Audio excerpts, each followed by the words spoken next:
سرچشمه دیگری که مثلا هست این از طرف تاریخ ارمنستان است، از طرف پدر تاریخ‌نگار ارمنستان محسن خلیل‌ناسی که همه شما مشهور استور ارمنی و هم در همون کتاب خود مثلا در صفحه 140 کتابش میگه поэтому Ардашир Мезеридо, Ардашир Бабаков призвал на помощь многих народов и обратил свою опору в пустыню Таджикистана. Дальше закрыли тоже, Таджикистан, исторически как Таджикистан. И بعد دوام دیگر که دلیل رو و در سرشار بعدش که تریدو در وقت اینجا حالی میاد و باید مختلف طور عشق می‌ورزد و با خاطر عشقش و حتی حکومت رو با فرزندانش تقسیم می‌کند بعدا میاد. یکی دیگر است. برای موضوع ما مهم است که در اینجا اصطلاح تاجیک و تاجیکستان از طرف این سرچشمه مثلا در اصل 3 نوشته شده است. و دیگر اینکه مثلا استوره امپراتور ایراقی یکی از معرفان اصل 7 ارمنی است و نیز می‌نویسد که все это мы слышали от мужей таджиками. یعنی 6 نفر تاجیک رو به اسارت می‌گیرند و اون تاجیک‌ها نقل می‌کنند که امروز در ایران تمام ملک رو عرب‌ها توزیع گرفتند و اگر در حالتی که اگر شما اگر یا با ویزانتیا یا با ایران اگر با هم سازش نکنید پس این عرب‌ها میتونن شما رو از بین ببرند و در اینجا مهم است که همین 6 اصیل تاجیک و ما این موضوع برای ما مهم است که همین کلمه باز هم کلمه تاجیک استفاده شده است نه کلمه ایران. در همین کتاب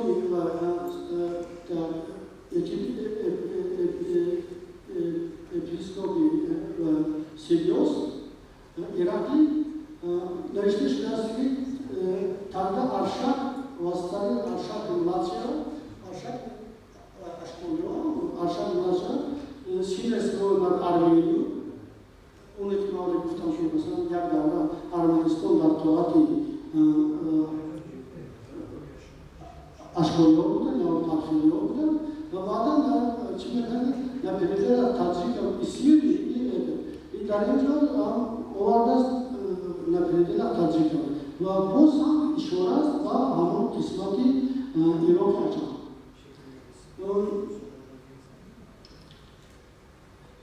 و در قسمت دیگر و همه این گفته‌هایی که من در اینجا گفتم محقق روس خانیکوف و طریق خلاصه میکنند و میگوید که از طرف خود اضافه میکنند یعنی خانیکوف میگوید که تاج برای معتقدان تعلیمات زرتشت نیز چنین نیز بود که چنپا برای مسیحیان و سلط برای مسلمانان یعنی علامت تفریقه معتقدان این آیین از اهل آیین دیگر. از همین سبب کلمه تاجیک در وطن اصلی در وطن ازلی زرتشتی تعلیماتش در باختر خیلی بیشتر از این که به غرب بریده راجع بود و در اون حتی در زمان کمبیست فارسان نتوانستند بودن نوع را تحمل کنند انتشار زیاد دارد. یعنی باز هم می‌بینیم که مثلا اون خلاصه خانیکوف درباره کلمه تاجیک که در اول اصطلاح تاجیک این خاصی همون مردمی زرتشتی یا مردمی که آیین زرتشتی داشتند که حالا من در قسمت خلاصه با این موضوع برمی‌گردم. سرچشمه دیگری که ما گفتیم مثلا سرچشمه‌های تیبتی هستند. تیبت مثلا یکی از کشورهایی که کاملا در تاریخ‌نگاری ما مثلا سرچشمه‌های تیبتی تاریخ آموخته نشدند و از طرف کوزنتسوف سال 1998 کتاب به نام دریا ایران تیبت نشر شد که در آنجا تاثیرهای خیلی زیادی که به زبان تیبتی هستند آنها را آورده است و هم مثلا کوزنتسوف نیز با اون хулоса говорит, для обозначения Ирана и иранцев тибетцам было принято слово таджик. В разных вариантах написано. Хамилов, Тазой, впервые это название встречается в тибетских документах 8 века, в которых это означает не только иранцы, только мусульманский завоеватель, основавший в Иране и Средней Азии. Потом берет, затем это название переносится исключительно на Иран, а для обозначения мусульман стали упоминать слово турушка и лало, а не вала. شما هم می‌دانید که مثلا در تیبت دینی بوم است، آیین بوم. یعنی اساسگذار این آیین شنراب است که از روی سرچشمه‌هایی که مثلا در پیش هستند شنراب قبل در شهر سمرقند است و حتی تا عصر 13-14 مردم تیبت می‌آمدند و اونجا زیارت همیشه قبلشون می‌کردند. در همین زیرمیگاه یا که زیرمیگ آورده شده است که مثلا که سوق یکی از کشورهای خیلی زیبا چی هست مثلا و اون تقریبا تکراری است که اون چی در افغانستان می‌بینید در باش می‌بینید самое прекрасное страна и светлая страна из всех областей мира. И так что ушел так человек возможно место, причем не раз. Мы знаем, как Японии Ройна, Менесаки, согласно традиции учения и практики Бон осуществления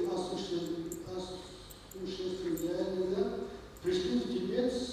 не с юга, из Индии, а из страны Шаншу, что к западу от Тибета, куда в свою очередь в более отдельных времена они пришли из страны Тазик или из иранской Центральной Азии.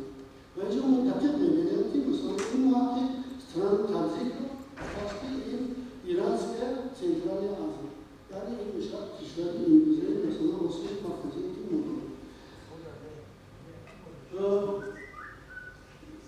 در این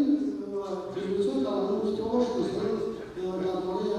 همون شیعه می‌نویسد که مثلا основатель религии он считается совершенно жрец, родом из Ирана и Ирана. Это подлинный иранский имя, которое мы находим в тибетских книгах по религии Друма. И она близко к имени Матруха, текста Франадхи. Если принять во внимание, что это имя дает в переводе на тибетский как корона, митра, то реконструкция от Матхура Дмура будет самой распространенной в прошлом на Востоке и на Европе имя собственного митра. Почему мы говорим митро, но митроизм, یکی از آیین‌های عملی که در آسیای نورا بود و خصوصا در دوره ساسانی‌ها وقتی که دین زرتشتی یعنی دولتی کنیزیزه شد در ما مثلا قسمت زرمانیه یعنی پرستش اهورامزدا یا میترا باقی بود و مثلا بزرگتر آرکئولوژی که از سرمایه‌دار پرست بودن اون مجسمه میترا و دیگر بزرگتر که از پنجاکی از دیوارنگاران بودن در همه جا مثلا میترا با تاج یا که با چی نشان داشته و این هم بار میبرد به اون خلاصه‌ای که از طرف خانیگو کرده شد که در ابتدا کلمه تاجی یا تاج این طرفداران یا که مردمی که اعتقاد و دین زرتشتی داشتند.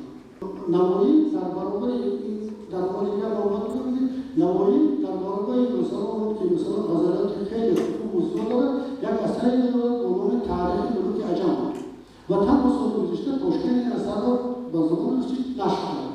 و در اون تاریخ ملوک عجم نوایی خیلی دقیق از کیومرث تا یزدگردیسیه تمام تاریخ ایران را میارد و در شرحش می‌نویسد که عجم این فارس است فارسی ترکی است. قسمت سری برآمد من خلاصه است یعنی خلاصه است که تا اندازه من پیش می‌بردم خلاصه چیدم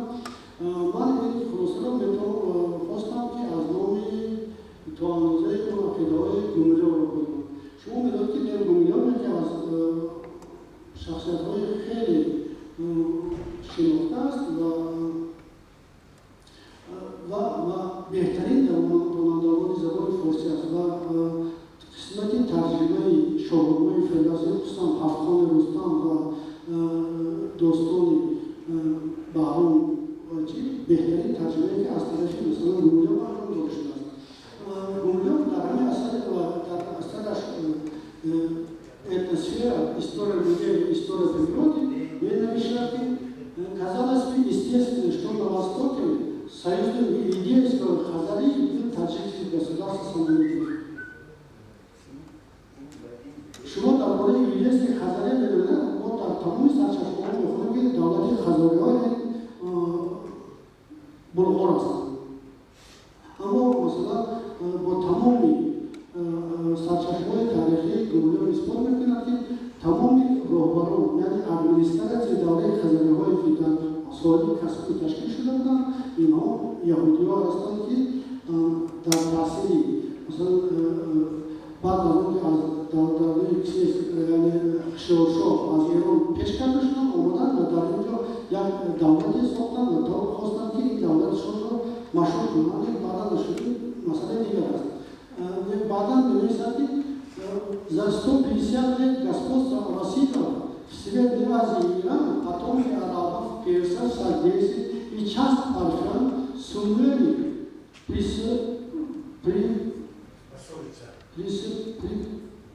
пособиться к новым условиям в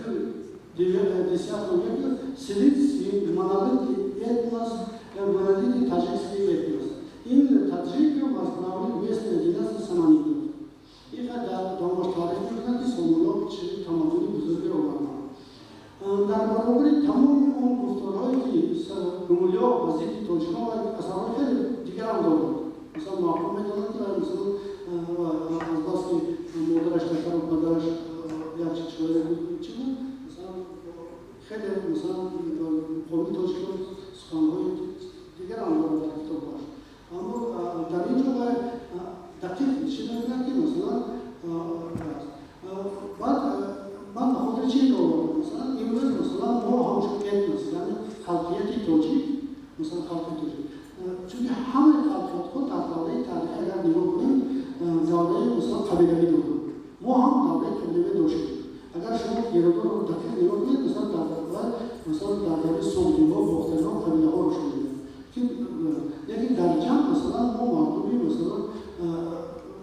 баъдан шунем масалан номи маҳалҳои шаҳрҳои бузург масалан бухороӣ, самарқандӣ, хуҷандӣ, гӯлобӣ, кобулӣ, яъне ба шаҳрҳои бузург. Яъне дар он даврае ки масалан ҳоле мо барои шумо гуфтам аз давраи ашмониҳо то давраи асрида ин этнони набуд. Тоҷик буд ҳамчун атрибути динӣ. Танҳо баъд аз оне ки масалан дини ислом омад ва мо бигзар шумо қабул накунед то андозае бо арабҳо махлуд нашудем, лек чунин нест. Чунки онҳо омаданд, агар дақиқ бигӯед, вақте бухоро дар ҳар як хонадон як гуфтурисоз надзиртар тайёр як чия монданд ки мо намозро ба форси хонем, гӯиши форси доштем, чиқи аравӣ ва махлуд шудем. Лекин асосе ки дар асоси форсҳо, соғдиҳо, бохтариҳо, сакоиҳо мо як этноси нав пайдо шуд дар аслида ва ин этнос бо номи халқияти тоҷик дар таърих воқеъ буд. Ва ман инҷо боз мехоҳам ки боз ба румилиҳо баргардам ва масалан румилиҳо хеле масалан чӣ мекунанд, мегӯяд ки саманиди были последними древними иранцами, но арабская пассионерность преобразила их в новый этнос таджиков. Дар ҳақиқат ҳамчун этнос яъне халқият мо танҳо дар асли даҳна будем. барои ки пеш аз ин мо соғдӣ будем, бохтарӣ будем, хоразмӣ будем, чунки гономҳои ҳамон маҳаллоту ё гономҳои ҳамон халқиятҳое ки дар ҳамон замон чӣ доштем. Ва баъдан мегӯяд ки аммо аз ин гуфтор ман мехоҳам ки қисми охирашро барои шумо гӯям. Поэтому масалан к таким этнопсихологическим настроениям легко жить и работать, больше подоходов, но невозможно успешно воевать. Поэтому саманиды стали вербовать в армию тюрок. доверили чужим людям защищать себя и свою страну. Что делать? Старики и больные поступают так всегда. Не только люди, но и бедности. Дорогие, им корректно, к сожалению,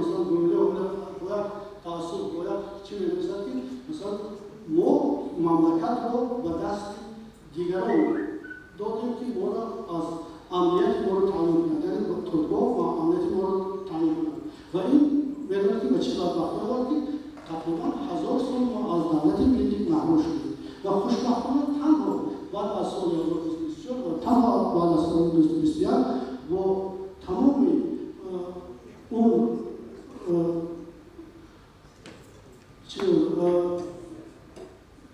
مبارزه پیش از آن عالمان، شاعران، نویسندگان و اون بچه‌های غیر سال‌های 90 91 92 93 مبارزه بودن و این وطن رو به اون برگردونیم و امروز داریم جمهوری تاجیکستان و مثلا این کشور ساکن کشور شده. برای این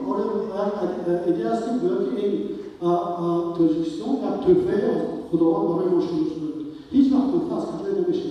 برای این مردم مبارزه بودن و این مسائل کشور هستیم و هر یک ما وظیفه‌دار هستیم برای امن و امنیت ملت، برای پیشرفت ملت در جای خودمون، در وظیفه خودمون، در امکانات خودمون داریم خدمت کنیم. مثلا برای تاجیکستان و ایران با خاطر آنکه مثلا اگر من به شما گفتم در تمام دوره تاریخی در تمام دوره تاریخی که من به شما گفتم از دوره خواهرشون و تو بسیار عرب مثلا همین کشور رو در مردمی همسایه یعنی تیبت رو، چین رو، ارمنی رو، تاجیکستان بودن بابا نام‌ها رو در بسیار خطها مثلا همسایه ها میدن این بحث دیگر است مثلا بسیار نام خطها از نام همسایه شون مثلا یک نسل مثل ارگانیسم زنده است. دوره ابتداش رو همون دوره کوتاه‌گریز دارد، دوره یعنی مدنیت‌های گوناگونی باستانشناسی و مدنیت‌های گوناگون با هم میشن و آبشناس باید باشه، یعنی جمعیت عمومی همه با هم باید باشه و بعدا اونها مثلا چیزی باختری‌های، خوارزمی‌های، سغدی‌های، حرفانی‌های آمدن یک شدن در زمانی درنشین زمان پهلوی، زمان نوی فارسی آمد، زمان ترکی آمد. مخالف؟ برای ما هیچ وقت مثلا مختلفی داریم که این دولت ایران هست. این دولت و بعد شما وقتی ما ایران میگیم ما توی ایران فرق کنیم. ایران تاریخی فرهنگی ما داریم. ایران تو اصل 16 تا 16 این ایرانی که ما از برداشت کنیم و اون ایرانی که در فرهنگ ما این ایرانی که اهل سنت نداریم. از 16 میباشد این طرف علاقه ایران با نام دولت ایران نبود نام دولت ایران فارس کرد و هم از سال 36 میدوندن ریزاشون بردردن با عمومی دولت ایران یعنی پرسه و خاطر چی؟ دوری سرکرده ها و خاندان های حکومتداران ایران در این دوره هم ترکمان بودن ایران میتونید چرا ما مثلا خود توجه نکنیم و خاطر اینکه ما ایرانی نیستیم ما یک چوب شکلات کنیم ما درخت هستیم مثل که همون در دوره اولی همین ستون درخت اولیایی هست وقتی شاخه‌اش اومد این اولیایی وقتی که خلیقون به سه پیسرش تقسیم کرد به کشور ما رفتیم سه شاخه یعنی سه شاخه شدیم یعنی تورو سالم ایران یعنی جلو شدیم بعدا با جلو شدیم در داخل زبان باختری، خوارزمی، سغدی جلو شد و بعدا اومدیم در ابتدای عصر یونان دوره کوشانی‌ها و باختری ساسانی آمدیم ما با ضرورتی آمد که ما بایسته در زیر یک میگه یعنی دولت ساسانی‌ها سر کرد ساسانی‌ها با آخرشون این نظریه استاد نعمت هست که ما همچون کنسیلگری هستیم تجدید که نهستیم ما چه جالبه شما سوال مالیات شما می‌کنیم این سامانی‌ها بی‌واسطه اینها چه مردمی چه آمدانی یاگوی بیوسته ما هست نه فارسی همخیلی چون اون دولتی که سامانه سازن دولتی تاجیکی اون گسودارست تاجیک سازن و اون در بحثایی که در اینترنت نقصان گروه شما میکنم که مثلا زبان تاجیکی، زبان فارسی، زبان دریا در دره اول ما داریم مثلا ما زبان فارسی داریم زبان عمومی که داشتیم در زبان رودکی اصلیتا زبان شعر و نظم ما یعنی و زبان اساسی است که زبان کنسیلری یعنی دفترداری است دفترداری ما در زبان سامانه یگانه بود لیکن امروز دفترداری در افغانستان در ایران در تاجیکستان کاملا مختلف هم کسی که مثلا در کنسیلر کار بکنه میدونم یعنی آداب نوشتن عریضه بیان تمام دفترداری پس ما حیث زبانی که از یک نشان اومدیم یک نوع زبان شدیم ما تاجیکی زبان تاجیکی و تمام نمونه زبان تاجیکی امروز در اصل 20 هست و زبان دری هست و زبان در شعر نزدیک هست در کنسیلر امریکایی کنسیلر بریتانیا کمتر مقایسه اینجا استثنا از این نظر جدا کردن ممکن نیست مثلا من توی میگه که ما язык американский потому что у меня интонация другая так что برای کنسیلر все закончить но нагрет хочет но у нас не только интонация هرچند که گوشته ما با شما موافقم اینترنت ایرانی از ما تماما تفاوت دارم اینترنت در مصر و ناز نه کنسیلر ما یه چیزی عمومی دارد و الان در نظر گیرید اینم نمانده کنسیلره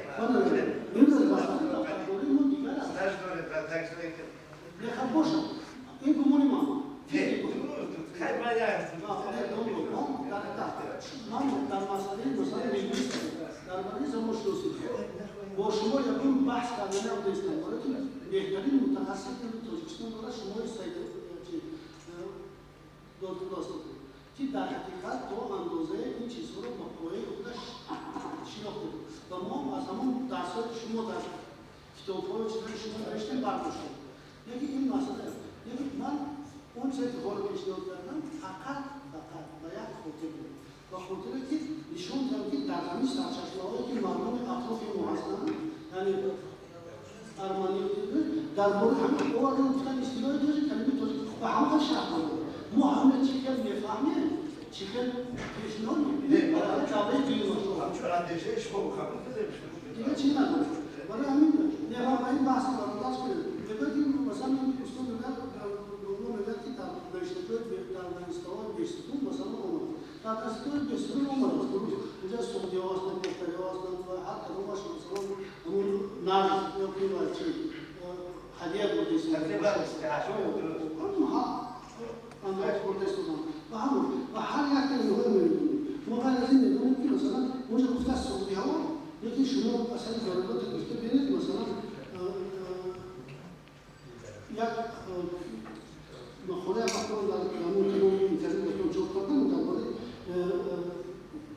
ایران کلینا و گیران بودن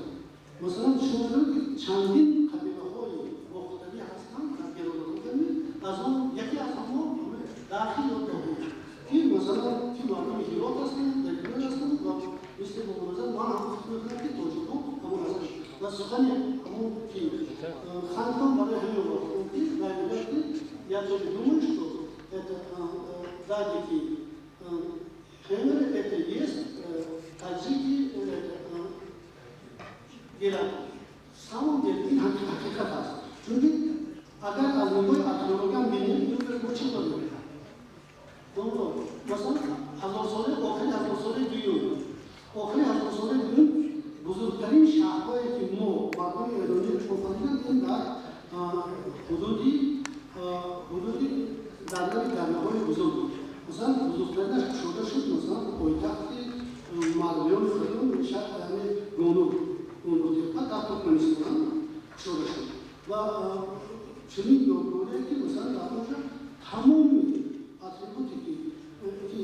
баъдан асоси дини зардишти шуд дида мешавад. Ва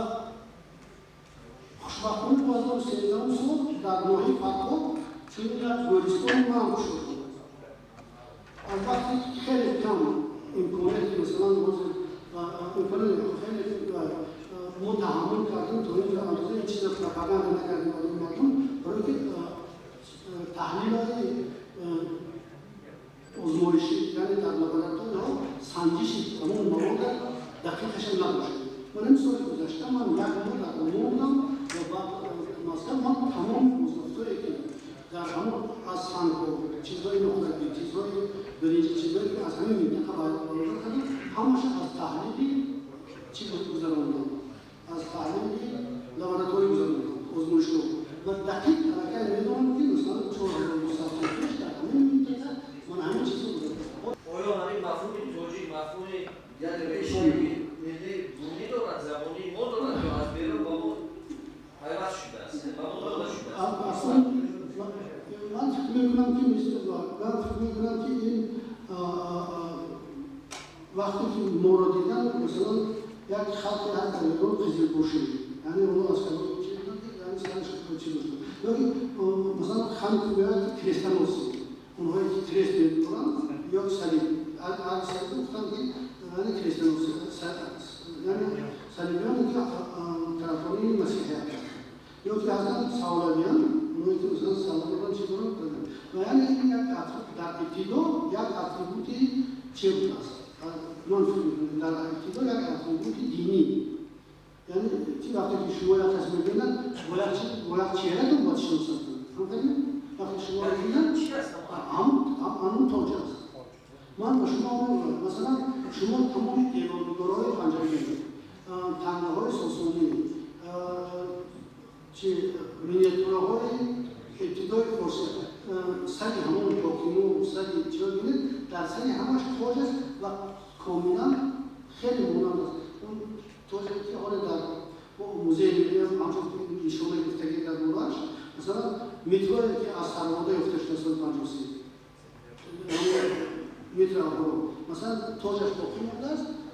و خاطر چی اونجا هست تصویری آفتاب و بافتاب و در سرچشمه چینی می‌نویسد که صوفی‌ها دعوا کردند که ما فرزندان آفتاب و بافتاب هستیم. میترایز دیگر چون میترایز اساس دینی ما است. میترایز دیگر میترایز در جنوب روسیه بود میترایز روسیه بود دیگر نیرویون میترایز اما میترا مذکور حتی اون چیزی تیبتی دین و دست نشست چی طرفدار یعنی دین مقصد چیه؟ مقصد این است که مثلا امروز باز میگم که امروز مثلا خیلی زیاد سرچشمه‌های دستگاه خورده که برای ما بود شد و ما باید که امروز بیراسته اینها آشنا شدیم و از اینها بهره برداری کنیم خصوصا جوانان یا که آنهایی که این مقصد همین است مثلا شما گفتید که من برای اون چیزی معتقد نیستم یکی همین دلیل‌ها هستن مثلا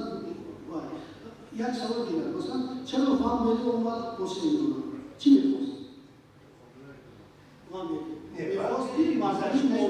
گذشته مردم موجان رو احمد بود چرا آمدن با 6 نفر مردمی بلغاری همراه ما کار کردن در بلد دیگه گفتن یا من مردمی بلغار چه از دخشایی که میرسن متوجهت کار رفتن بلغارستان مثل اینکه و پس از این معلوم بشه که این سرزمین ما در همون دور زمان یک مرکز بود و امروز هم اروپایی‌ها هم چینی‌ها کوشش دارن که اینجا رو آموزن به خاطر چی؟ به خاطر اینکه مثلا همون ریشه‌های فرهنگی خودشون دارن من فقط تاجیکستان در نظر نمی‌گیرم سرزمین تاریخی تاجیکستان